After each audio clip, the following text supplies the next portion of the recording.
This is Rock Talk with Mitch Lafon. Mitch Lafon. Welcome to this episode of Rock Talk with Mitch Lafon. Joining me on the phone this week is the one, the only guitarist extraordinaire, Vinnie Vincent. And yes, Vinnie and I go on for about an hour, hour and a half. In fact, we go about an hour and 40 minutes roughly. And so for that reason, I'm going to just do this without a co-host. No disrespect to Alan. He's aware. But we're just going to get right into Vinnie Vincent. But before that, I do want to mention to folks, if you do want to support the podcast, please, I do have a PayPal address, mitchminute@aol.com, mitchminute@aol.com, if you care to support what I do. And also, my line of T-shirts is now available and ready to ship. Head over to www.loudtrax.com. That is loudtrax.com, loudtrax.com. And when you get to the landing page, simply search Mitch. Don't bother with Rock Talk. Just simply search Mitch and you will see the available sizes and models. And keeping in mind, the artwork was designed by Claudio Bergamin, who also designed the artwork for Judas Priest's Firepower. So if you care to wear a Mitch t-shirt, head over to loudtrax.com, search Mitch. There you go. And without further ado, I will give you Vinnie Vincent, and I will say one thing. The interview is done as 4 separate phone calls because there was an issue with the phones where on the first part, especially frustrating, Vinnie was in a great throes describing the lawsuits with Kiss and Gene Simmons, and then the phone just died. Just, hello, anybody there? And no, there wasn't. So that ends part 1 rather abruptly, and it was exceptionally frustrating to me. But listen, it is what it is. But I'm not going to do anything with this audio. We're not going to cut and paste the best moments together. You're going to get it as it is. There are a little bit of warts here and there because the audio was in and out. And then part 4, which I call part 4, but really for you is the end of the show. He explains the cancellations of the shows that happened, I guess, February. I guess they were in February. Anyway, we talk about that, but we address that at the very end. But there's a lot of great stuff in here. He talks about new music. Talks about another bunch of Speedball jam shows. We talk about his work with other artists. Listen, it's a celebration of the music and the man, and very, very gracious, Vinnie Vincent. Absolutely loved him. Just absolutely terrific. So anyway, listen, I could ramble on for the next half hour, so let me not do that. Here is, without further ado, the one, the only, you know him as Vinnie Vincent. We are speaking with guitarist Vinnie Vincent. Everybody loves to talk to Vinnie, and of course he's got the Speedball Jam coming up in June. Vinnie, just an absolute pleasure to talk to you because I know that you don't do a lot of interviews, and so I'm just grateful that you said, okay, I will talk to Mitch. So thank you. Thank you. Thank you for having me. And I did specifically choose you because I'm just inundated with interview requests, and as I was telling you, and I will not do them any longer. And it's just they're flatlined unless it's someone I respect and who has a real working knowledge of what I do, and has an overall quality to their interviews and respect for their artists. I will not do these any longer. And you, I've always had a great an admiration, respect, and you know how to do interviews, and it's about the artist with you, which is why we're talking. It's about the artist, it's about the music, it's about the career, and so here we are, and there's a lot to say, a lot to tell you, and a lot to touch on, and the floor is yours. The floor is mine, but I just want to say thank you for that because, there are so many interviews and stuff that go out that are sort of clickbait and TMZ and just get that headline. And that's not what I do. I'm here to celebrate the artist and celebrate the music. And that to me is exceptionally important. And I'm very aware that people don't tune in to hear my voice. They tune in to hear who my guest is. So if it's you or a Gino Vanelli that I did last night or Kip Winger that I did recently, that's who they want to talk about. It's not the Mitch show. It's about the band and about the musician and stuff. And that's what I'm about. So let's celebrate music. And shall we start right at the And I think you're talking to artists because the world needs to reset itself from this trash, bash and trash society that we've turned into, and I want no part of it. You know, right now I'm in a great place. It is, as I was explaining to you before we started the interview. You know, I'm driving my car now. I'm not a passenger, and I control where I go. And if I don't like, you know, who was driving my car, I'll pull the damn fucking car over and stop and get out.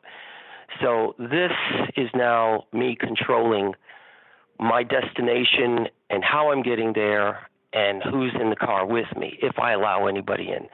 So things have changed, and you know, since God, it's a year and a half now, and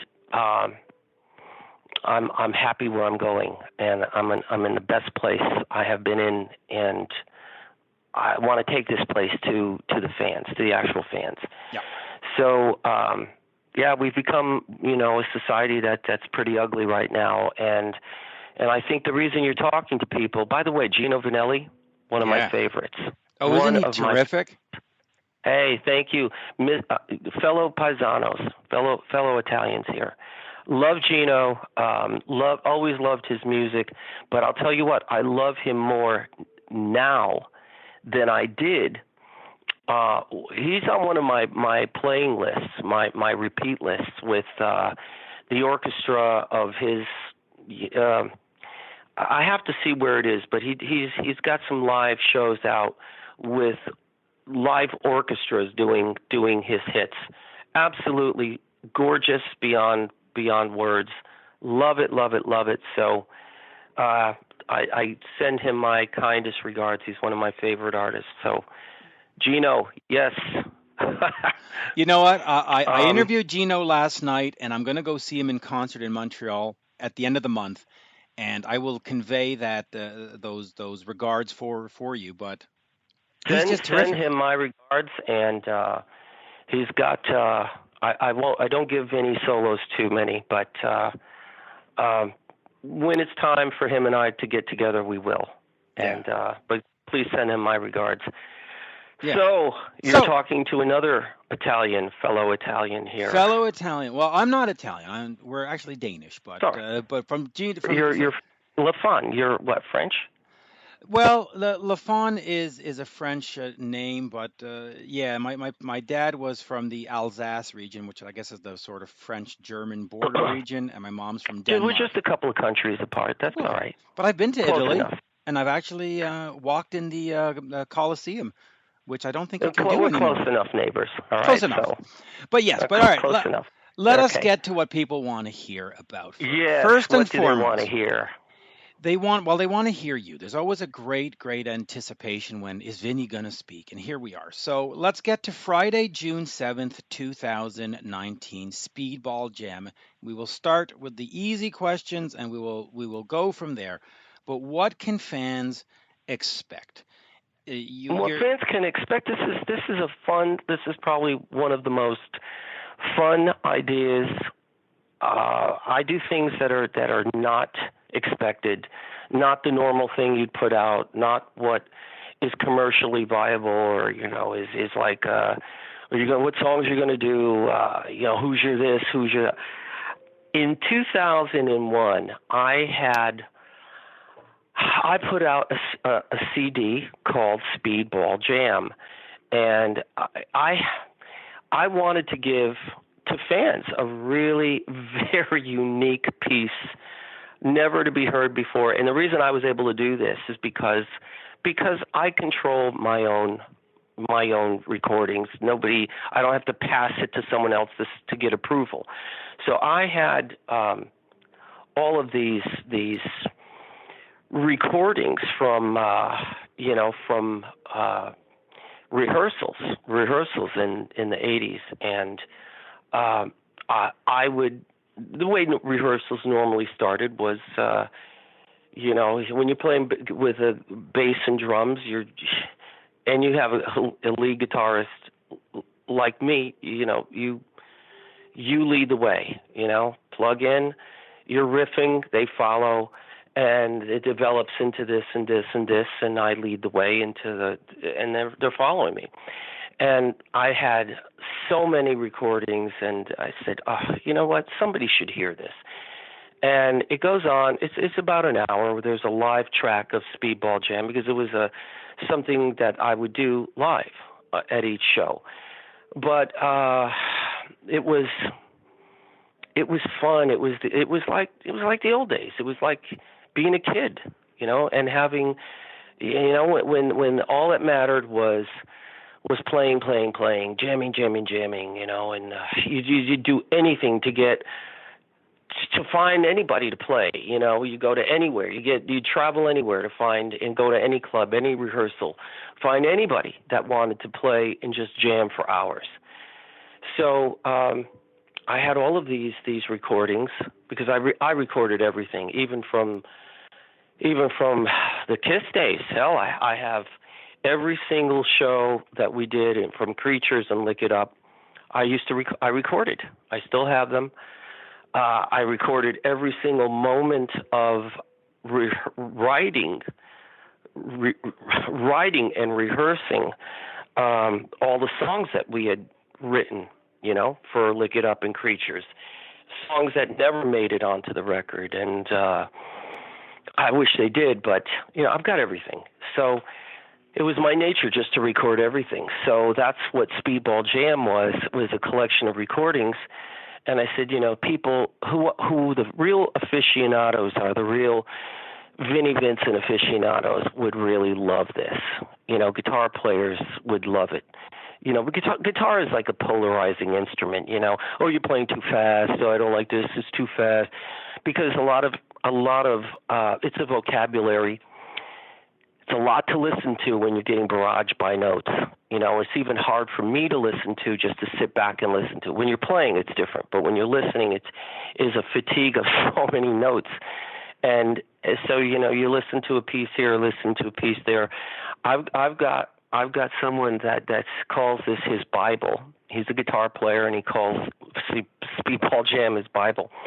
And but it was how rehearsals went, and I had a collection of these recordings, and I put it together, put the CD out, and I remember, I'd get the reviews of, what is this? What the hell is this? I thought this was going to be songs. No. This is a thing called Speedball Jam.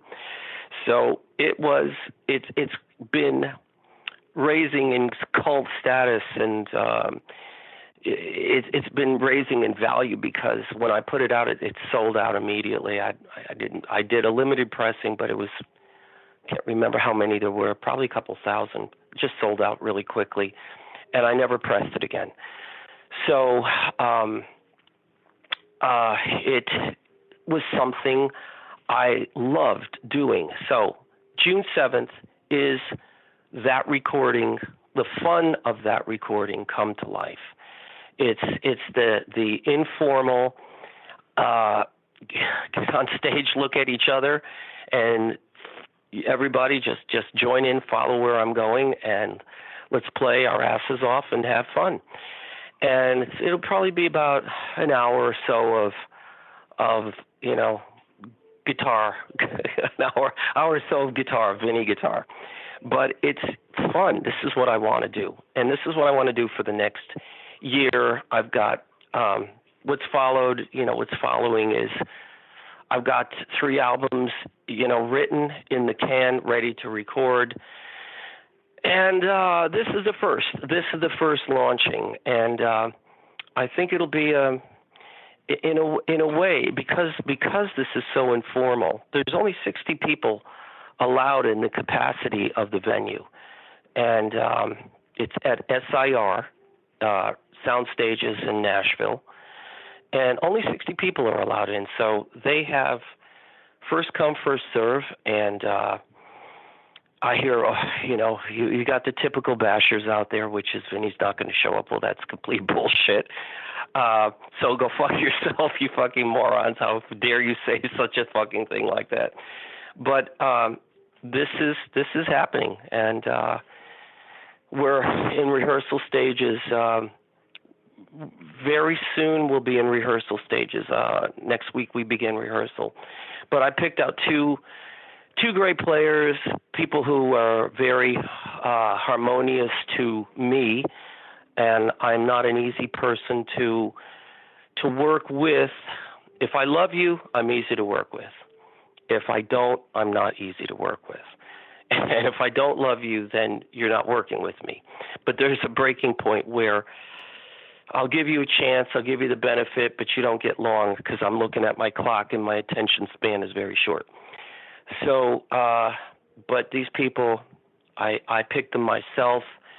I have a great rapport with them.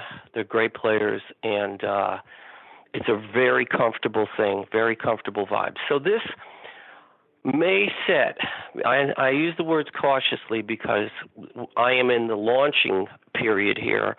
I hate hype. I get angry. I break out in hives. Anytime I hear somebody hype something, I go, no. I keep things very low key, and for me, it's better that way because it's honest. The 80s were about hype. Oh, we got the greatest album coming out. We got the greatest band in the world. We're going to conquer the world, going on tour here, going on tour here. And it was so sickening because every band did it, including me. And you're just hyping, and it was the media machine. It was how because it was magazines at that time, and fans bought magazines, and their story after story of how this band is conquering this planet and how this other band has already conquered 3 planets. They got another one to go. So I said, I'm going the other way. So I always buck trends. When a trend is going here, I go, I'm going over here. So I hate trends, and I set my own. Whoever follows, come on, you can come, and if you want to follow where I'm going, I'll take you there. And that's Speedball Jam. It's going to be a lot of fun, and I'm going to have fun. If I'm having fun, I'm sure listeners will go, oh, Vinny's back, aha. And that's really what this is about. Vinny's back. Vinny's back now. Now, there's a lot of stuff that was unpacked in that answer, so I'm going to try to corral some of it, but right? Hey, when you do an interview with Vinnie Vincent, you get probably more than you're expecting. More answers than you can handle at one time, but I like where the meat is, Right. So I give you the meat. And by the way, my favorite hype from your former band is our new album sounds like Destroyer. That just drives me crazy because it's every album they've done since 1976. Anyway, but right? I mean that was always the hype. But yeah, except for Lick It Up. I'm sure that didn't sound like Destroyer. I'm sure you could find that it's a great. They must have said somewhere it's the greatest album since Destroyer. Anyway, I'm sure somewhere we could find that. But okay, let me start with some of the stuff here. You said you recorded everything, including Creatures of the Night shows. Is that you have Creatures of the Night? Oh, I have every single show we ever played. Yes, I recorded every single Creatures show. I recorded every single Lick It Up show, U.S. and Europe, and I'm the ultimate tourist. I'm the one with the cameras. I want to go visit this. Wherever it is. I'm the ultimate tourist. But let me just ask. Let me ask for a clarification. Is it just that you popped in a cassette and you have sort of an archive of it, or are these actual professionally recorded? Like if I were to play it tonight, would it sound like I was in the venue, or would it sound like a bootleg? I recorded them from the stage. So I had my recorded them on cassette, and they virtually sound identical because we were that polished. So each show, there was really no variation from show to show, but no, they sounded great. You sounded like you're in the venue. Absolutely. Oh wow! So Yeah. the two Montreal shows, just pull those out, and I'll send you my address later.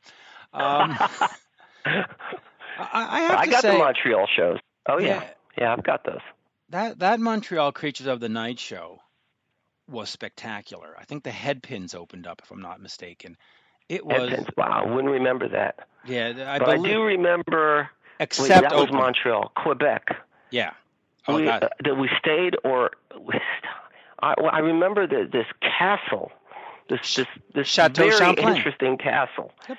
And we were dining at this castle. I don't remember what place it was. It was Oh, fascinating. I know exactly what it is. It's Chateau Champlain.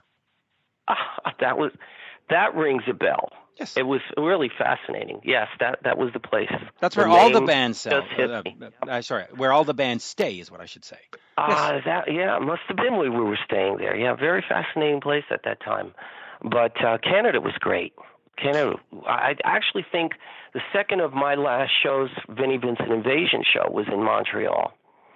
It was Montreal. I'm trying to think. The Vinnie Vincent Invasion show. Oh, wait a minute. Sorry, Toronto. I think it was Toronto. Right. Sorry. at the Phoenix. Was that where it was? I don't remember. Anyway. It was second to the very last show, 1988. It was Toronto, and I can't remember the venue. Doesn't matter. Okay. So that's really what fans are going to expect, and this is because it's low key, because it's not being hyped. And this is my opinion, and because this is the, you want it, you got it. Vinnie back tour, Vinnie guitar shred tour. In my opinion, this is more history than I could have reset by doing, a Vinnie Vincent Invasion tour. Now, when I said that this was I'm treading lightly to say this, but because I'm doing this one at a time show, and I'm booking them myself, so I know that there's nothing going to go wrong, and my attorney is overseeing everything with me, so everyone's protected, the fans are protected, the venue is secured, and this show goes on as supposed to, and this and that, but so I'm doing the reason I said I'm pulling back slightly on this is because I don't like to say I have plans for this. I do, but I want to make sure that those plans materialize. And this could be, it has all the potential that I see to rise the Vinnie Vincent Invasion logo. Because it's here, it can be used on this because I see the potential where this is going, and it does have all of that. And we'll stop there on what I foresee. Right. But this has the potential to do, to fulfill all of the music that has been, alive and wanting to get out of its cage for a long time. So I'm feeling like I'm 21. And I that tiger in a cage feeling, and I'm walking back and forth, and just let me out, Yeah, and so I feel like I'm 21, but my shoulder and back disagree. No, but here's some of the other things you said. You said there was 3 albums coming out, and then you also said, I did say they were coming out. I'm saying that they are alive. This music is alive, and okay. I have a team that I can see executing all of this and actually having it finally come to the fans, or coming out and being there available for people to really hear. Okay. Because where I left off was the Guitarmageddon album, and that has reached different plateaus since all of those bootleg recordings. So this band can corral everything that I have wanted to do, and I've got it. I have all the pieces I need to really make this work. But I will say, part of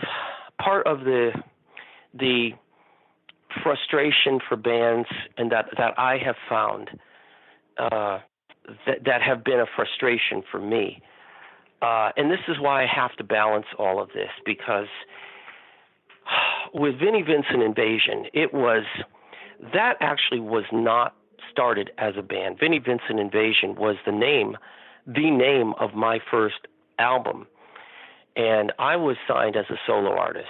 And in '86, they were different times. Bands were bands. I mean, bands were dictating the genre. That was the era. Rock bands. It was that. Solo artists were. They were not quite.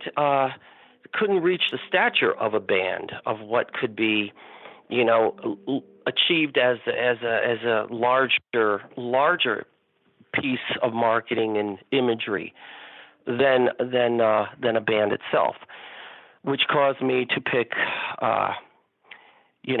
make a choice on some people. Some were, not a good choice, but overall, Vinnie Vincent Invasion, that was the name of the first album, ended up being the name of this, picture of a band. So, and the way I work and create is that I write all the bass parts. My enjoyment in recording is really with a drum machine, because just drummers cannot give me that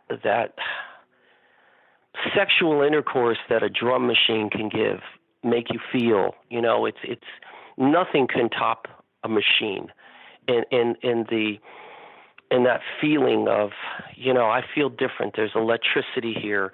It's not. There's pluses in having a real drummer, but you can't when it's coming to a feel and a drum beat. Nothing can top or make you feel the sexual, feelings of that drum machine, especially if you've got great samples. So the way I write is I do all the background vocals, obviously all the lead guitar, all the guitar work. I write the bass parts, and I sit it on a drum machine. And at the end of that day, that's my album, and I go, it ain't going to sound any better than this. So, I mean, what would really the point be in giving my bass parts to another person to execute what I just already executed? So there's a bit of a frustration because I don't like to translate what I do to somebody else when I've already done it. You know what I'm saying? But to take it to take my music on the road, it requires other people. So if it's going to require other people, then the people I've picked are really good interpreters of my music. So I like where this is all going, and I'm hoping I'll eventually get there. I believe this. There's a boss upstairs. Call it what you want, and as long as the boss says, today's a good day, kid, go out and do it. Do what you got to do.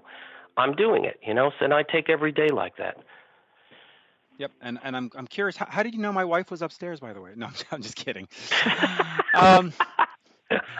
Your wife, huh? Yeah, she's upstairs. No, she's the boss. So the wife is the boss, huh? The wife is the boss. Yeah. So the other that's thing, the new world today, right? The wife is the boss. The wife is the boss. Got it. That's right. Yep. You mentioned just real quick also in that opening thing. By the way, hold on, back up. Yeah. By the way, I sell these. And by the way, these fans love this. It's been a very big seller for me. But I sell the replicas of Jackson shark fin that I played during the Creatures and Lick It Up eras, and I have them refinished in pink for Lick It Up era and the gold metal flake for the Lick It Up era. and I signed them, and they actually are a big seller for me. So I brought a bunch of them with me to Florida, to Miami last October, and they were flying. They were selling. I was selling a lot of them. One guy says, "I really want this so bad, but my wife will kill me." I said, "Well," and he had some friends with him, and they said, "Well, we'll help you pay for it." And he says, "Oh God, my wife will kill me," And he went on like this. He was agonizing. "My wife will kill me. She'll just kill me." So I said, "I'll tell you what, I'll work it out with your friends, and you could take it home and then break it gently to your wife." So he says, "Okay, I'm going to do it. All right." So he still says he's saying okay, but he's agonizing. He's walking, pacing back and forth, and they're talking to him. So we'll pay for it. Don't worry about it. So after like 20 minutes of his agony, he finally says, "I'm really sorry, but she'll kill me. I can't do it." And I thought, geez, how sad. His wife will kill him. I mean, it's just how sad. I figured if you're gonna work, at least enjoy yourself, pal. I agree with that. I agree with that. And that's that. And yeah, my wife doesn't get between me and my music. That's one important thing. Now, the other thing that you had mentioned real quick, and you said the haters are going to hate, what sort of thing, and this show is not going to be canceled. I don't think it's going to get canceled, but there is. It isn't going to get canceled. Of course, that is a misconception. That is because of what people happened coming before. Up, suggestions. It's hypnotic suggestion that it's like a smear narrative, and let's hope somebody jumps on it. Yeah, that's exactly what we want to talk about. Then the narrative keeps going on, and it mushrooms into this, and it grows more and grows more, and sympathetic. Grow up. Yeah, I agree.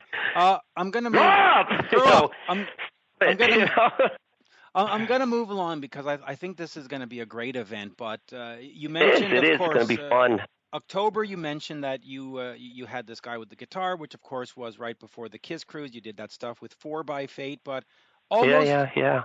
Great band, by the way. John Regan is awesome. But almost a year to the day, April 14th, 2018, you did the Gene Simmons Vault experience, and that was, for fans, just an incredible visual to see you and Gene standing on a stage, because that, there's been baggage and so on and so forth. But how was that, right, to understate it just a little bit, but how was that for you? Was it closure? Was it a new opening? Was it just nice?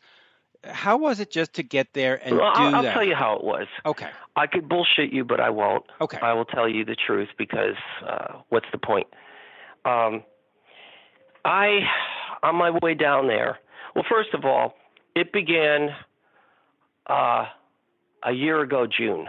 Well, we're in April, so what? Where are we? No, 18... began 2 years ago. Sorry, Right. Hold on a second. Let me think. A year ago, June was after the vault. No, okay, So it 2 was years ago, almost 2 years Junes ago. Right. We haven't reached June yet, so we are in April. So a year and 10 months ago, began with an email from Gene. Actually, 2 emails, because I didn't see one. He emailed me again in July. I'm going to do a vault tour. Like you to be there. I'd say, and I didn't actually read his email until Christmas Eve. So it was 6 months before I got to answer him. And I said, so Christmas Eve, I checked this email, which I didn't use any longer. So it was an old one that he was sending an email to. And I says, oh, how about that? So I said, hey, how are you? Merry Christmas. And I said, hope you're doing well. Yes, no problem. Love to see you again. If you need me, I'll be there to help you. That was a tough thing for me to say, and my natural instinct would have been to say, go fuck yourself. You hurt me too much.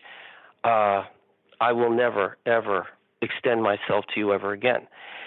So, but I said, no, I'm going to try and rise above that. And I said, okay, let's. It's a way for me to put some closure on something that I wasn't sure if I could put closure on.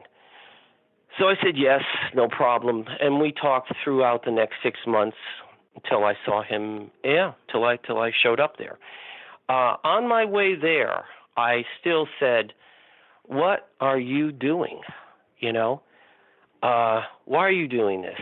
You know how the mind goes especially when you're driving, and you know that what you're doing goes against everything that you think you should be doing. What's right for you, you know." And I said, "Why the fucking Christ am I going to do this? You know?"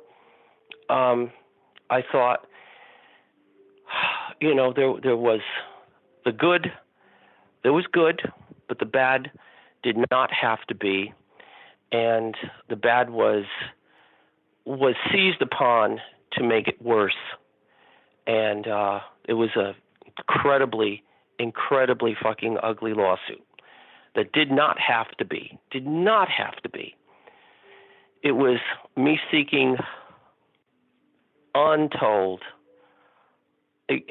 enormous sums of royalties. You're listening to Rock Talk with Mitch Lafon. Rock Talk. We are back with Vinnie Vincent. Of course, modern telephony is sometimes suspicious. But Vinnie, you were in the middle of a story about an incredibly horrible lawsuit about getting royalties paid to you, which were due for, I'm assuming, Lick It Up and for Creatures of the Night. Oh, it was everything. It was everything. Yes. So royalties were from Creatures, for Lick It Up, all the uses, every single possibility that of all the uses collectively, and believe me, they were huge, and it was a very ugly lawsuit. But I don't know where and how this was left off, but it's easy. It's easy, and this I'm bringing this story into it, and I'll tell you. You tell me, and I think the question I was asking before after we got cut off, and I didn't realize you weren't there. Yeah. But is this? Are we into a serious conversation, or is this playing tag? It's up to you. I will go down the serious road if you want, and fans will hear. No, I mean this. I don't like lightweight conversations. I don't really have the time for them. Yes. So if it's serious, I'll talk. If it's not, then I'm not that interested. It is serious, and the fans will hear you word for word. There's not going to be slice and dice. It's going to be what you say is what they hear. So with that in mind, let me tell you, this is how it is. Okay.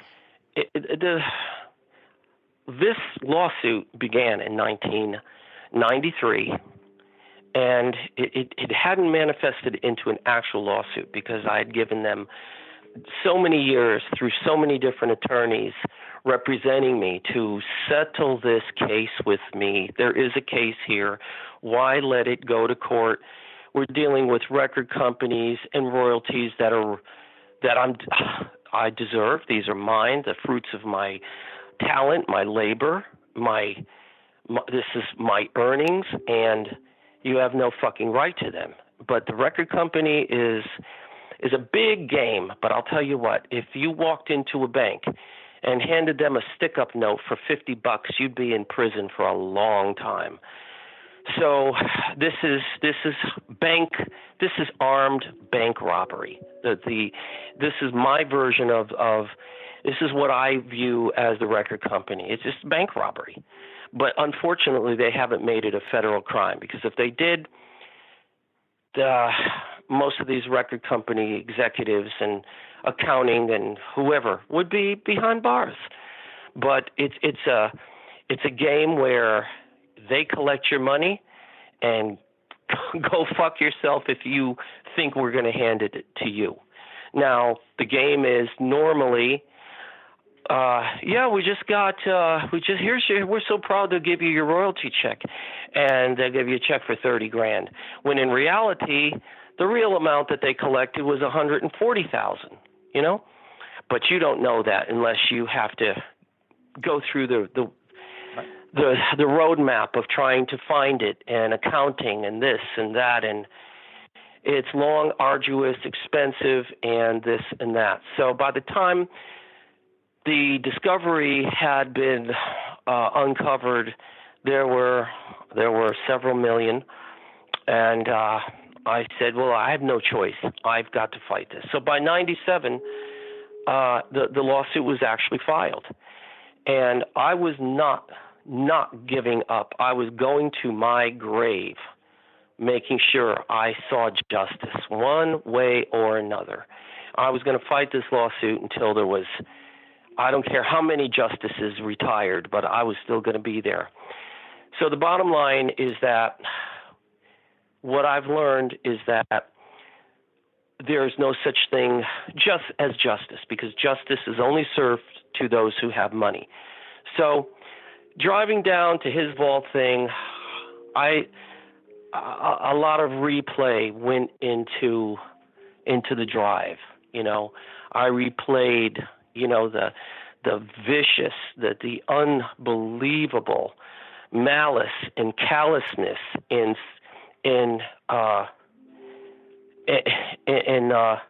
their attorney telling me, oh, Gene would rather pay us $2.5 million in legal fees to fight you than to give you one penny.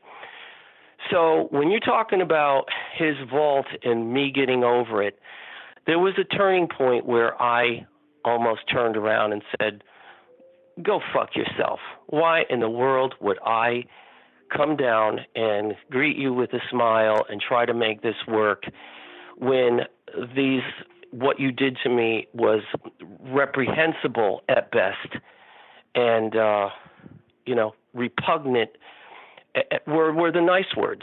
You know, there was no reason for any of that. There was too much money to go around, and it's a lot easier to say, look, Vinny, thank you, all right? Without you, we would not have been this or that. So you gave us this. What's it going to take for you to be happy? Hey, you got a family, you got a mom, you got a dad, and you got a life. You deserve this. What's it going to take? All right. Instead of going through almost 20 fucking years, they dragged this on, and they did some hideous shit in court to me that was beyond anybody's belief, beyond the belief of many attorneys I know that couldn't even believe somebody would go to these unethical levels of trying to hurt somebody intentionally. So I said, you know, this is a test of wills, right? Okay, I picked up the lawsuit.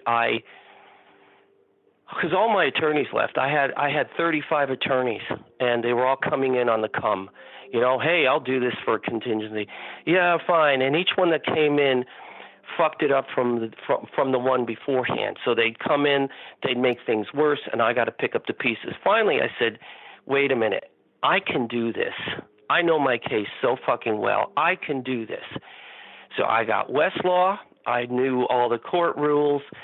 And I'm saying, okay, move over, assholes. I know how to argue this case. I know how to write this language. I know how to fucking research all of this shit. And I'm coming after you. And I'm going to be coming after you until decades from now, until I'm win or I lose, but I'm going out fighting. I'm going to know for sure. So I fought them in pro se, which is you're an unrepresented litigant, which at that point you become your own attorney. And for 10 years. And they thought I had an attorney, but I didn't. It was me. And I knew what I was doing. I could argue it. I knew the law. And what was keeping me sane throughout all of this was my guitar. It was keeping me like that was my engine. You know, I'm doing this because I need to. But it was my guitar that was the Ferrari engine that said, you know, this is keeping you on that ground, and you're taking this where you want, and eventually you're going to be playing this again and in front of people. But right now, this takes priority, you know. And plus, it was the 90s. Then it was the 2000s, and during that period, you know, it was hard there wasn't really much music anyway. And I think the resurgence is here right now. I think to a place where people want to hear a guitar player because it's brand new to their ears all over again.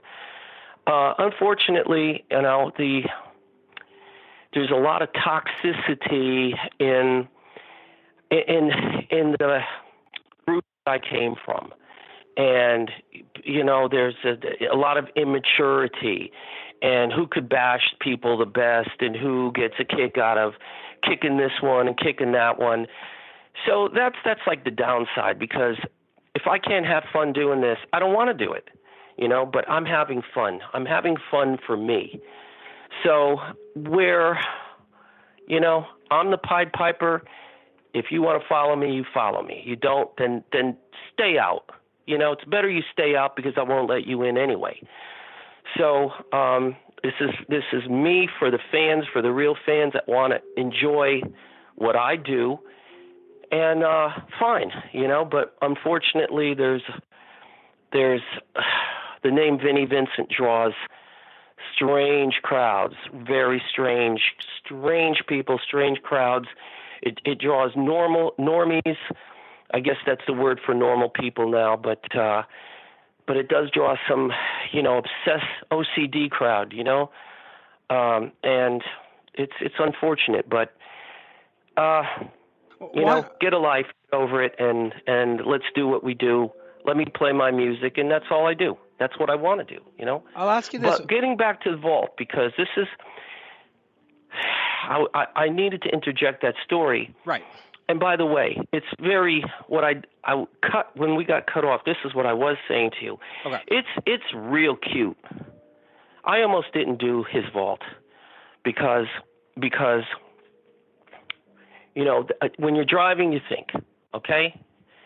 And the thing that kept coming into my mind was, hey, this is the first time I'm seeing this guy after being run over by his bus.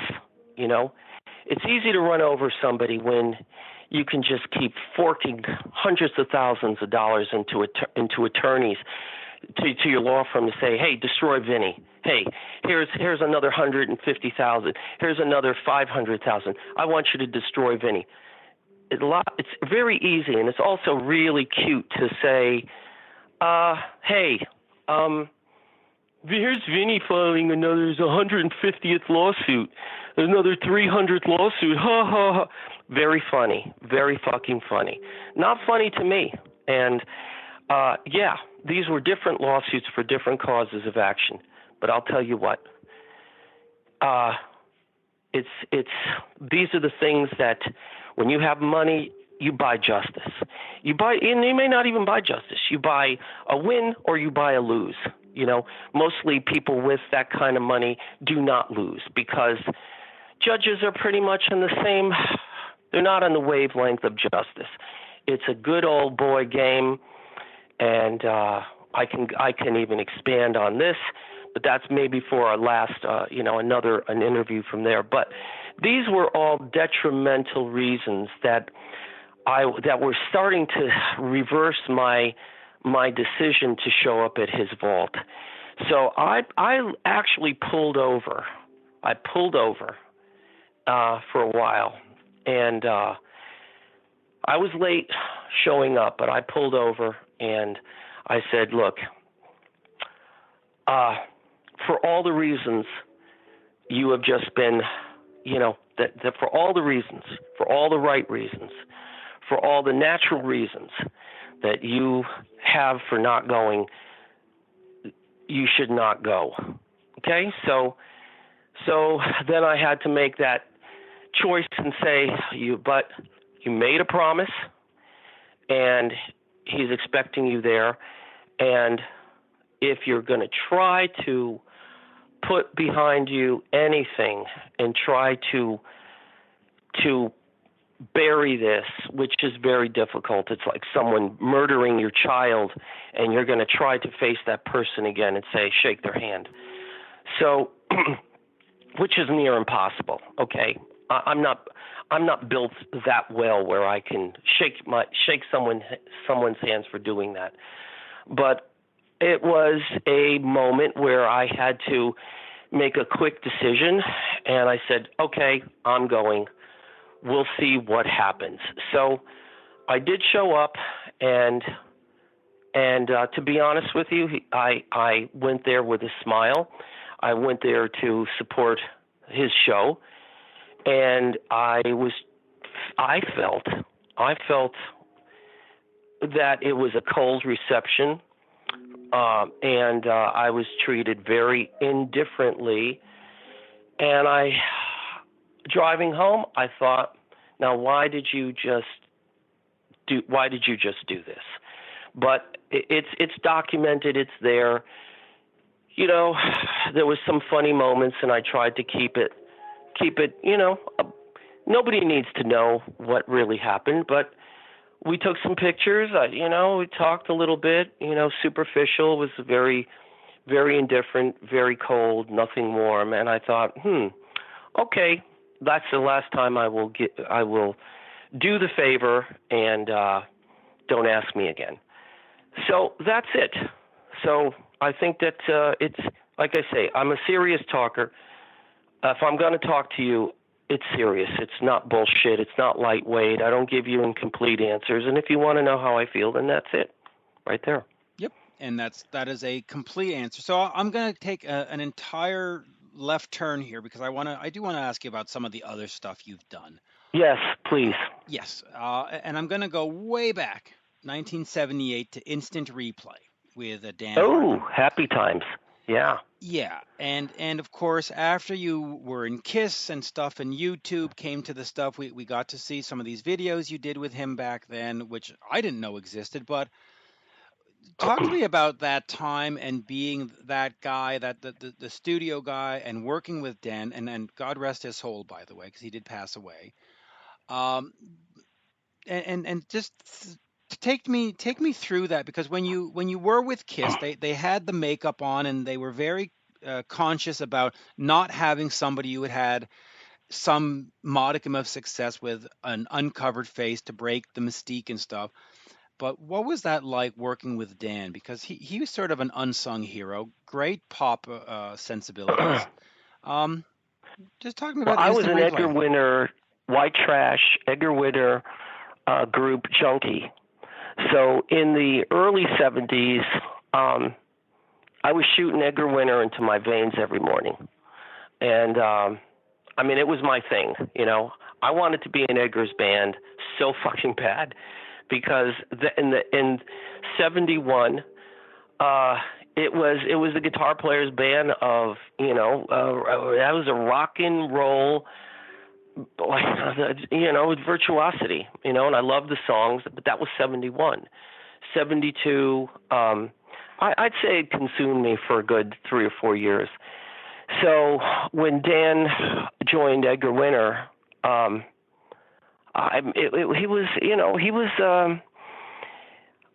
was such an incredibly talented person, and I just had incredible admiration for him, and he was a great songwriter, just a great songwriter. But he was one of these, I can do everything myself. I could play bass, I could play guitar, I could sing, and I learned so much from him. So by 76, I was 75, 76, 77, and 70, half of 78. I was with Felix Cavalier, and we had a band called Treasure. Felix and I became very close friends, and Felix was another one of my, I don't want to say childhood heroes, but hey, when it's 1966, 65, 66, 67, 68, 69, you're waking up every morning getting ready to go to school, and you turn on WABC and WMCA, which are AM, and, your top 5 songs is the Beatles, the Beatles, and then the Young Rascals. So Felix was oh, shit, I'm shaking, and my knees are knocking. I'm meeting this man who formed a gigantic part of my young life. Gigantic. He was like the best of the coolest of the coolest, the voice of the voice, and the songs of the songs. of that kind of era that was so influential on me and all my bands I had at that time. So by 78, Felix decided he wanted to go it alone, and Dan, and this was all happening in Connecticut, and Dan lived in Westport. Felix lived in Danbury at that time, and I can't remember. The funny thing is, I actually can't remember how I got introduced to Dan. I just can't remember for anything. Maybe somebody else out there can, but I can't remember the introduction. But he was putting a band together. He actually began to put a rock band together, and this was the pop era. If you remember 78, Cheap Trick was part of the fabric. It was a return of pop rock, and it was leading into bands like the Knack, and the resurgence of the late 70s coming out of disco, going into that rock again. So, but I was still in Connecticut at the time, and I had met Dan, and he was looking for a guitar player to fill a position for his band, and it was a development period. I remember he had a huge house in Westport, and a part of the house was where he was recording albums for all the Blue Sky artists at that time that I remember. And I know Edgar used to record there, but Dan had half of the house was set into this incredible room to record in, and he had a studio on the second floor. And so, he'd have enough. The house was so big, so, the band would stay over and we'd rehearse and record and whatever. So he said, when I met him, he had just finished this disco song called Instant Replay, and some other songs that he said, and I remember we had done some shows in New Haven, some other shows, and trying to be a rock band. And suddenly he says, hey, this song Instant Replay is taking off, and we're going to have to change directions. He says, I'm going to have to change directions, finish this album, and I have to put out an album for this. And the song is taking off. It's big everywhere. It's big in Europe. And he says, CBS wanted me to go it alone or take a band with me, but I have to support this song. But this was Dan's thing. He liked the Studio 54 life, and it was like he was torn between two lovers, meaning rock. He wanted to do rock, and he wanted to do this disco thing. So he says, if you want to be part of this disco thing, he says, I got TV shows, and more TV shows to do. You're welcome to come. And sure, let's do this. This ought to be great, ought to be fun, ought to be this, ought to be that. So I want to make sure we didn't cut off. Are we still there? We're still there, but it's sort of skipping along. I don't know what it's doing. So why don't we finish? Hold on. Yeah. I don't want to lose you. That's why I heard it myself. Are we still good? Connection still good? Connection's still good. I don't know why our telephony is playing games on us today, but who could imagine that in this world right now that telephones would be disconnecting of all things? Well, you know what? I think since we've gone to is our connection good right now? Sort of, really. Okay, now it's better. All right, put me on hold. Yep. Put me on hold. I'll call you right back. Okay. Now back to Rock Talk with Mitch Lafon. And we are back for, unintentionally, part 3 with Vinnie Vincent. For some reason, the telephone systems are having... Now, of course, we are where I am. We're having issues with flooding, so I don't know if here too. Yeah, here too. Yeah, weather's really bad. Storming horribly here. So I don't know if that's playing into it, but we were talking Dan Hartman. So let me ask you this about Dan Hartman. You really are getting the best of the best interviews, because I'm in a talking mood today, and I'm giving you the full Monty. The full. We're getting it all Monty here. Was the Dan Hartman era a very sort of happy era? I mean, just to keep it very simple. Incredibly happy. Okay. Totally happy. I felt like, I want to do music. I just want to do rock music, and I was writing all these good songs, but it wasn't time, and this really extremely happy thing was happening. And I said, I want to be part of this. This is fun. All right, why not? This is a lot of fun. And I learned so much from him. And I got to talk to him in '83, but to tell him, I had just joined KISS, and I just wanted to thank him for a really lovely experience and for having me a part of that era and that what he was doing. But we were on a lot of TV shows. I'll tell you where. Look, for me, I was just, I was a very naive kid. I was green. I was innocent. I was extremely, when I say naive, I mean, you could tell me this was something and I would believe you just because you told it to me.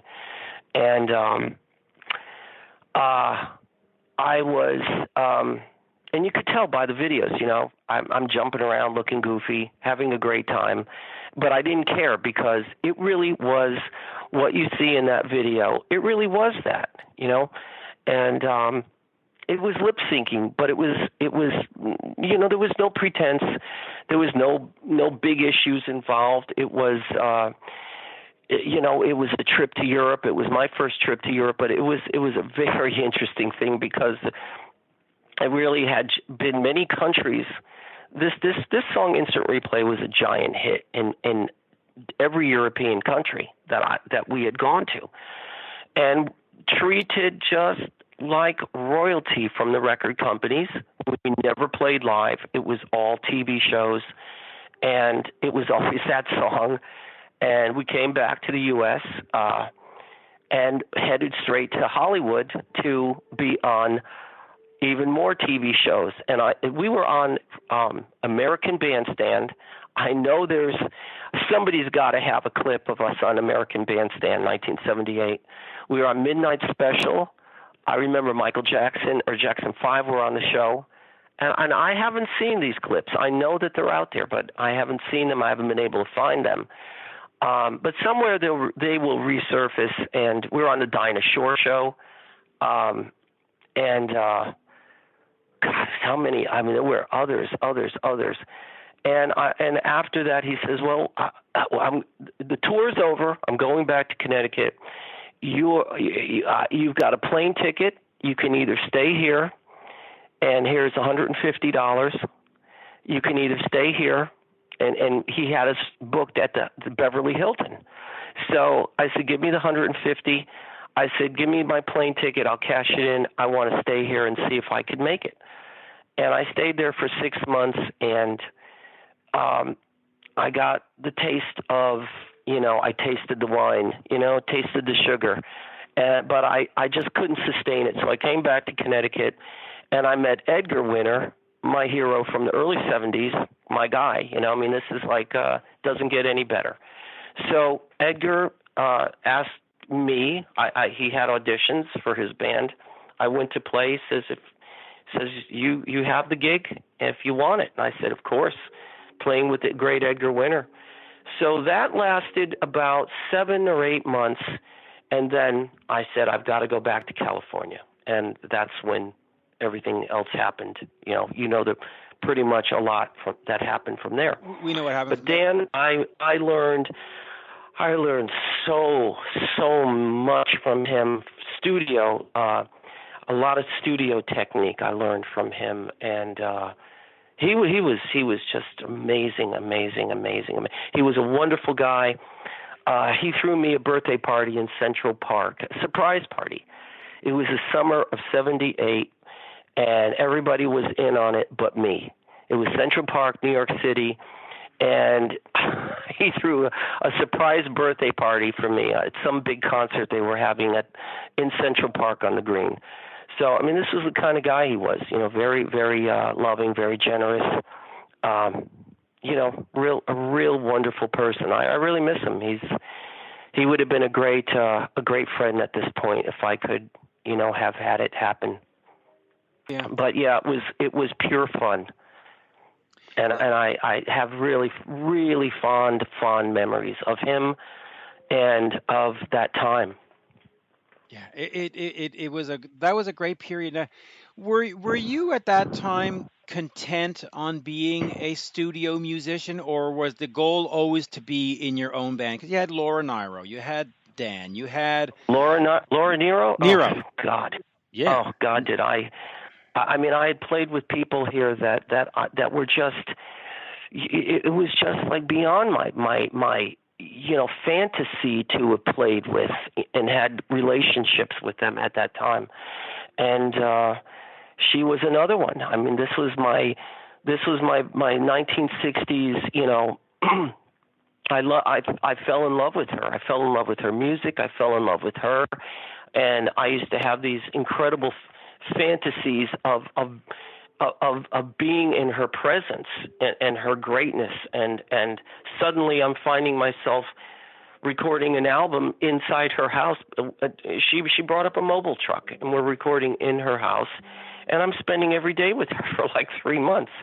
And I said to her once, I said, look, and I used to quiver when I got next to her, because my head is going, you're not really here playing with your your idol, I mean, I worshipped her. I just absolutely worshipped her. And she was like the most beautiful, beautiful soul, beautiful woman I've ever seen. And when she sang, I mean, she was like the Beatles, the Rascals, and Laura Nyro were the soundtrack of my life.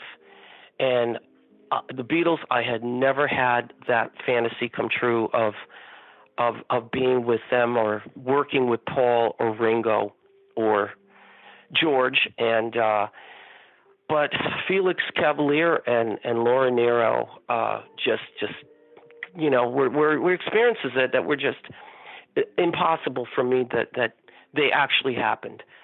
But it was just a magical time, and but there was a point where I said to her, she had a really beautiful layout of her house, was in a very beautiful, peaceful, gorgeous piece of property. And I remember saying to her, I says, you were a backdrop of my life, every song, every album. And I had my acoustic with me. And I said, could you just sing to me some of these songs that I were like, and those then, it was record players, and I would buy, 2 or 3 copies because I played the record so much it was nothing but scratches. So here I'm saying, can you just sing to me some of these songs that were my life, and she would sing to me.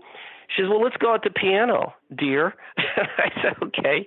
And so we sit down, and she's singing to me, and she's singing Stone Soul Picnic, and, she's singing Timer, she's singing Wedding Bell Blues, and I'm going, no kidding, oh, my God. And I'm just melting. But these were like timeless experiences that don't even exist in your imagination, let alone in real life. But I was very fortunate to have a lot of this happen to me. So yep. I've got great memories of my life. I carry them around. They're just fabulous. Oh, great times. But let me just get back to the question though. Were you on a projection of I'm going to be a studio musician guy and just sort of live in LA and go to sessions? Yeah, that was the question. Sorry, I drifted. That was the question, but no, I didn't want to be a studio player. Okay. I had that horrible hunger of I've got all these songs and I can be great. I can achieve what I want, and I worked and worked and worked and worked at my craft, and that's what I wanted. I wanted what these artists achieved, and I knew that someday I would achieve that. But no, I never wanted to be a studio player. Never. Okay, so I didn't have the fabric I wasn't made of that fabric because I knew what studio players were. It was this guy that played on all these records, this guy that played on all those records. But I didn't have that. I was always looking for that identifiable sound that would belong to me. And I loved songs. I loved guitar. So I was trying to always, I don't know if you're trying. It's just like you're doing something, but it wasn't trying. It was just, this is what I love doing, and here's a song I just trying to fit, trying to make a vehicle for my guitars. I think that's how my songs were born. I was just looking for a vehicle for my guitar playing, and it evolved until I became Vinnie Vincent, and it's still now I have what I do, but it was fun seeing that evolve. But no, never wanted to be a studio player. Okay, but I found myself being one, in a very strange way, and I wouldn't trade it, because they were really precious experiences. But no, that is not what I wanted. Okay, so the ultimate so goal I got what I wanted, which is really hard to believe. I'm actually saying I got what I wanted, but I did achieve it. Yes. And let me ask you about that. And I still have unfinished symphonies that unfortunately I got detoured for too long, and my symphonies want to be finished. They are calling me every day, sending me emails saying, "Will you fucking finish me, please? Will you please get me finished so I can rest here and know that I'm out for other people to listen to?"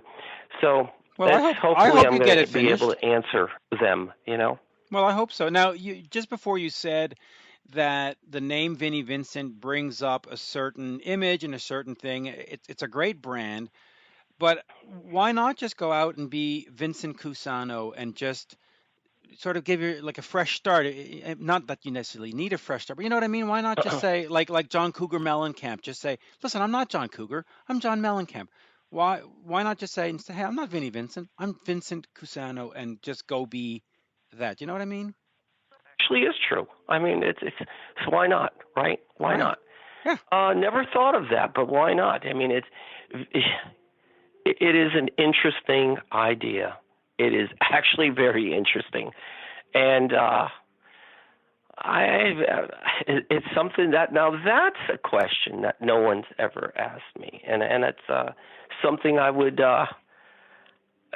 You've given me something actually to think about. Very interesting. Well, okay, all right. I'll tell you what. I'm going to think about that, and who knows? Maybe I will do a show as Vincent Cusano. Perhaps, because I mean, in a sense, Vinnie Vincent was born out of the Kiss days, unless I'm wrong. But I believe that's where it was born.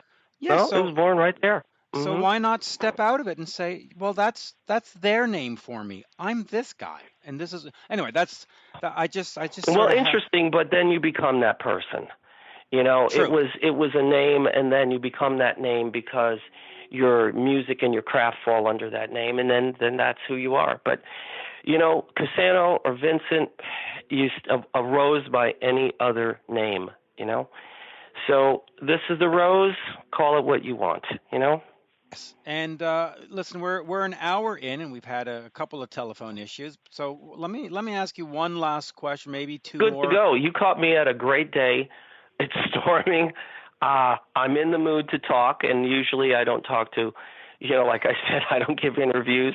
Yep. So all right, take advantage of it if you want. I'm still yours. I will take advantage, but I'm going to ask you this because I'm going to go to Kiss Revenge for a second here. You were brought back, but I'm going to ask you this. You had a chance to write a song, Heart of Chrome, with Bob Ezrin. And, of course, Bob Ezrin, Alice Cooper, Pink Floyd The Wall, Kiss Destroyer. Mm-hmm. I mean, he's not just some schmo, right? I mean, we agree that he's not some hack. He's Bob Ezrin. He's not a schmo. No, he's not just schmo. Yeah, so, right? He's no hack. So talk to me about... He's not a hack. Not a hack at all. And he's not a schmo, right? Yeah. So when you're writing Heart of Chrome, first of all, how much of this was a collaboration where you're actually doing stuff with Ezrin? I mean, is it just, you talk to me about that song, and did you work with Bob Ezrin on it specifically, or did he add a part to it after you had sent it in? These are really interesting questions. Right. Okay, let me give you how my memories of Revenge were. We met for the first time after a number of years. We strange enough met in A&M Records lobby. I had a meeting. I ran into Gene there, and talking. How you doing? Okay.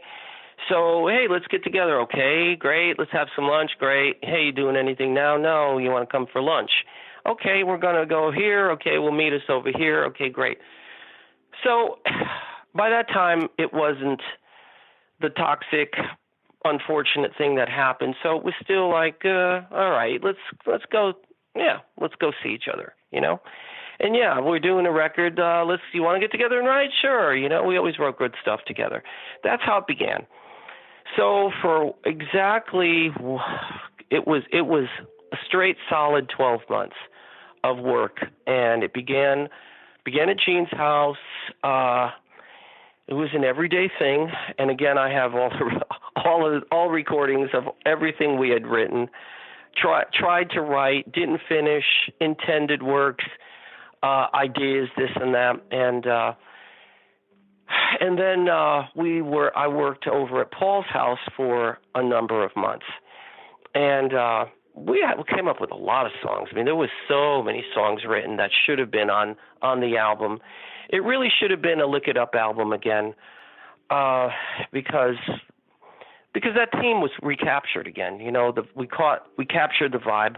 I still have those songs, and I heard them not long ago, going through all the material I had, and I said, that song was great.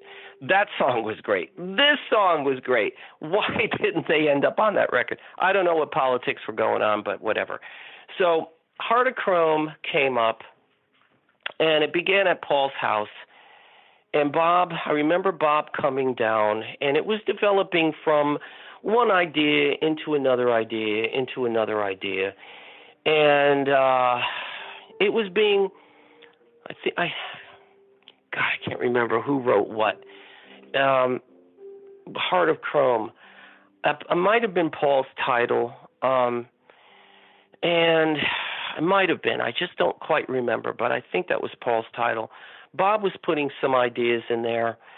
I don't really remember what specifically Bob added, but Bob was good. He was a great overseer of this works, this doesn't. I like this, I don't like this. I don't think Bob actually played. I don't remember Bob actually playing an instrument, but I think a lot of the development ideas I think came between Paul and I, and then Bob would come in and just come over, and we'd kind of just like it's like clay, it's in your hands, and you're kind of like squeezing it and making it this shape, and then it comes out this shape. So that's that record, especially that song. I remember I Just Wanna was instant. That was like 1, 2, 3, you're done. Unholy was really a labor of love between Gene and I. That song took a lot of turns, but it really developed into some higher level, higher plateau of an actual song. And by the time it came out, it was brilliant. And Heart of Chrome was one of those developing stories, and it started one way and kept developing and building and building and developing and building. You say this, I think you asked this in a way where you sound like this is a song that you love. Is this one of your favorite songs? It is. And well, in fact, to be perfectly frank, I Just Wanna is my favorite from that one. And Unholy is the one that actually got me back into Kiss. As the 80s moved on to 86, 87, I got very much into the renewed Aerosmith and Bon Jovi and Def Leppard, and had sort of left the Kiss world. And then I heard Unholy on Much Music up here in Canada, and I went, holy fuck, what's that? And then it said Kiss, and I went, that's not fucking Kiss. Yeah, no, that was a holy fuck, what's this? Yeah. And then it came back on like 4 hours later, and I was like, oh, that's fucking good. And of course, the album Yeah, had no, that was serious stuff. And there were literally, I must have had 4 or 5 spiral bound notebooks of lyrics that were written for that song. I mean, that song could have been a 15-minute song, given given all the lyrics of all the unholy things in the world that have happened in time. But this is what was chosen, and it really had developed into quite a masterpiece. And I Just Wanna was it. I remember bringing that song in, and it just wrote itself, just completely wrote itself. And God, and yeah, Heart of Chrome. I remember that had been laborious, but it turned out interesting. It turned out to be a good song. As a matter of fact, I hadn't heard it for a long time. And when I was doing these meet and greet shows this past year, and I would play Vinnie Vincent Invasion records and Kiss records, while people were waiting in line, for autographs. And Heart of Chrome came on, and I remember, probably one of the first shows, I said, gee, that's a great Kiss song. What is that? And then I realized it was Heart of Chrome.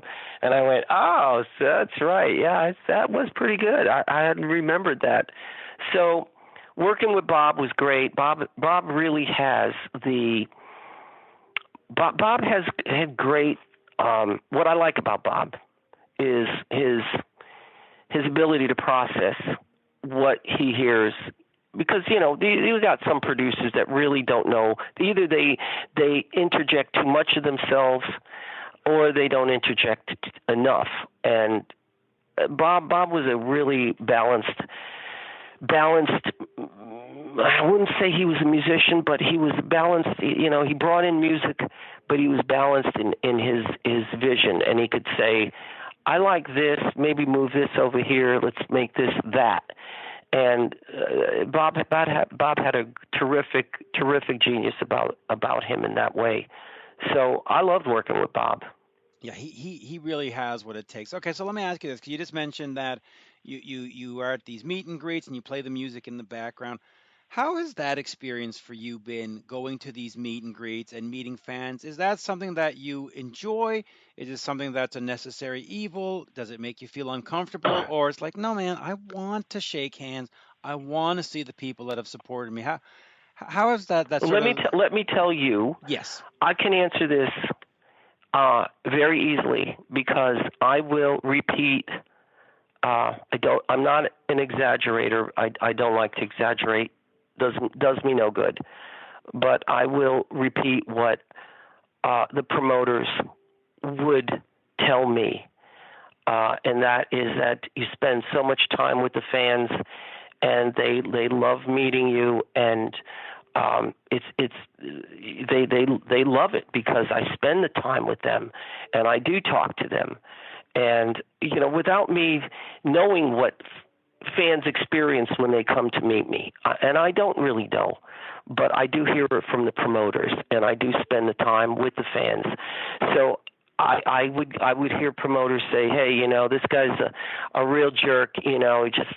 They come, he doesn't even look at him, signs their thing, and they leave.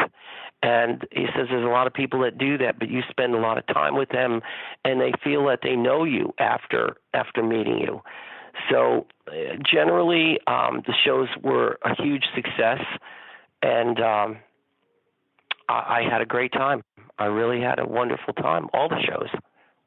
Yeah. I like meeting the fans. They're respectful, they're really, their reactions are really priceless, and I've been left with a lot of great memories, and I enjoyed every minute of it, to be honest with you. Mm-hmm. It was funny. Last show we did before, because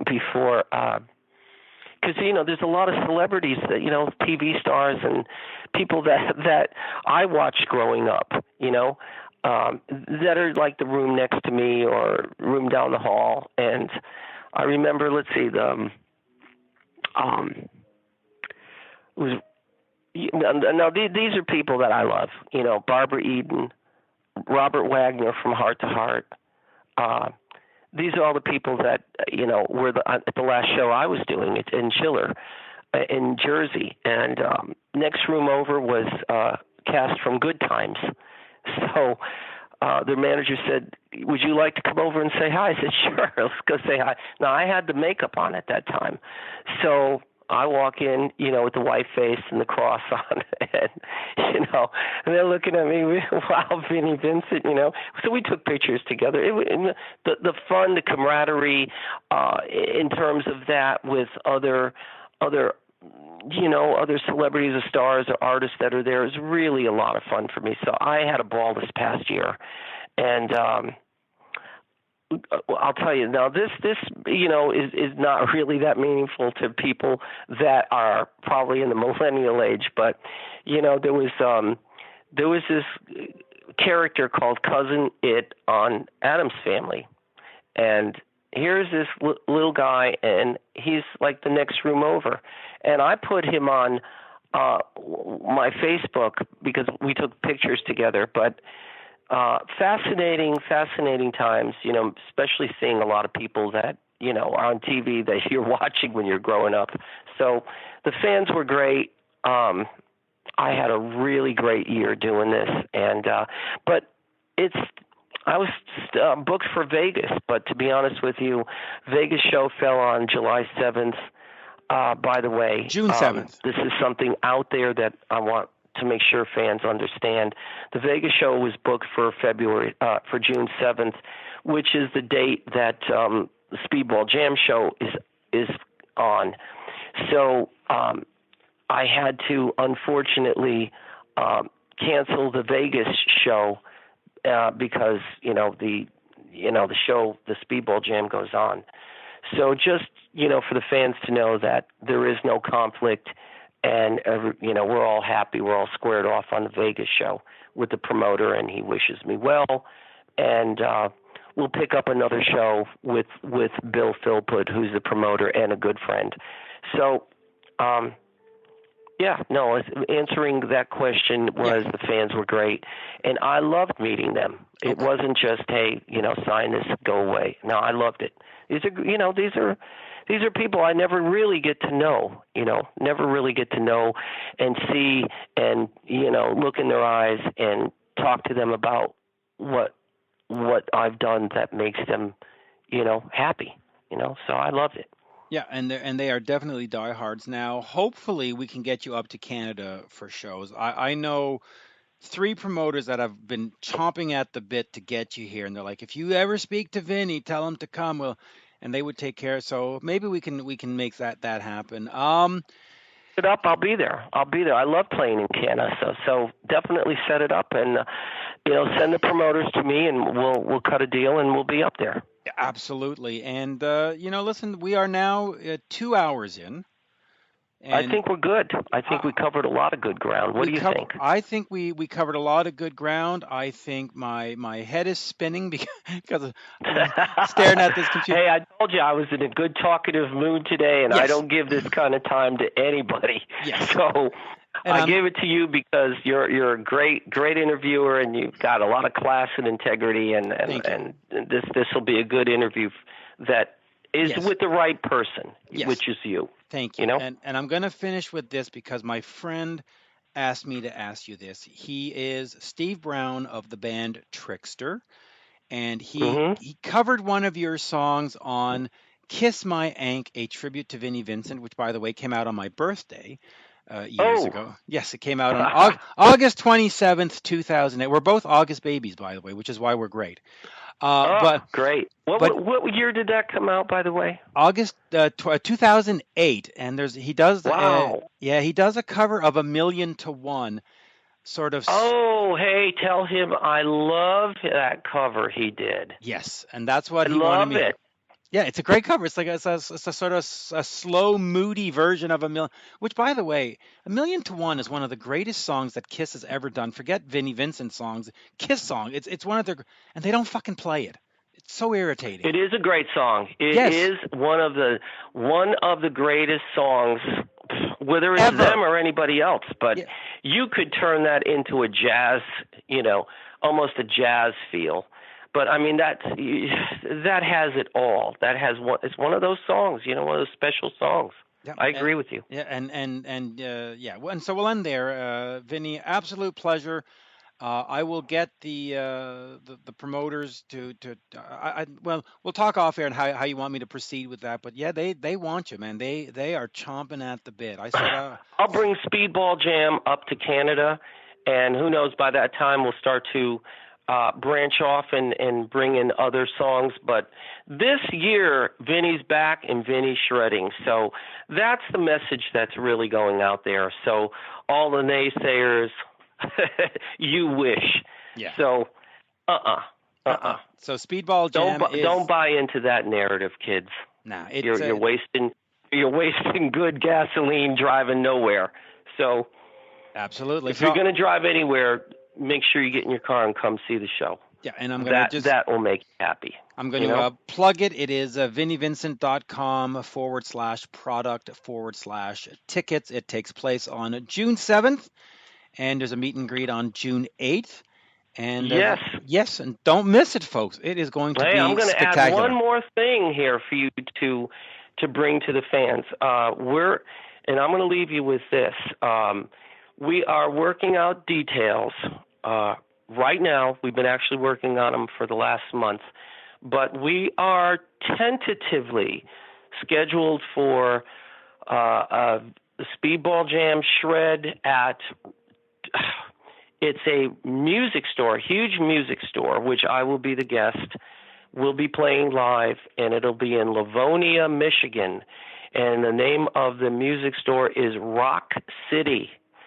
And these are great guys from some real great guys who own the place and run the place. And they have a lot of special guests, a lot of special artists come there.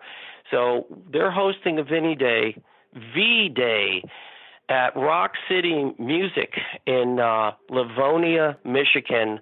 We are tentatively scheduled for July 13th, which is a Saturday meet and greet, live shred show, and the Vinny train. Shred the Vinny train is on the tracks. Is on track and it's rolling. So just wanted to bring that up. And again, the premiere show is June 7th, SIR Soundstage, Nashville. Only 60 people capacity, which is really cool because it makes this really special, and it makes this almost history in itself. And it's so up close and personal. It'll be an experience for whoever comes. And we'll leave it at that, and I'll tell you what, thank you for a great interview, and it's always my pleasure to speak with you, and you got a good one today. I was on a roll today. You're on fire. I didn't want to cheapen it. I wanted to give you really in-depth, great answers. Great, and I appreciate that, and thank you for taking the time. And let me just turn off the tape here a second. Well, first of all, I'll say goodbye. As we say in Montreal, merci beaucoup, thank you, and now I will turn off this tape. Now back to Rock Talk with Mitch Lafon. Yes, folks, we're back. I did say goodbye to Vinny, but we forgot one thing, and I know you're all curious about it. The shows that were scheduled, I guess, for February, if my brain is right, that were canceled. Just quickly, what happened with that? What should fans leave? What knowledge do they need to have an enlightened decision as to what really went on? There's only one fact. Okay. One uncontroverted fact that actually did happen, and that is that Vinnie Vincent, did not cancel that show. A matter of fact, my attorney, Chris Royer, had been negotiating for months with the promoter. And so this was done all between the promoter and my attorney. Now, we have signed a settlement agreement, and which there is a non-disparaging clause in there between the two parties. We have settled our differences. But the fact of the matter is very simple. And what I can say, there's much I cannot say, but what I can say, which is a fact, is that I did not cancel that show. In fact, a week before the show was canceled, not by me, but a week before the show was actually canceled, it was determined and decided and agreed upon that this show would proceed as a Vinnie Shred Festival show because of my dissatisfaction with someone who picked a singer that I didn't approve of. So the show was going on as a shred show. And there was some contractual thing that had happened that had nothing to do with me. But it was not me that canceled that show.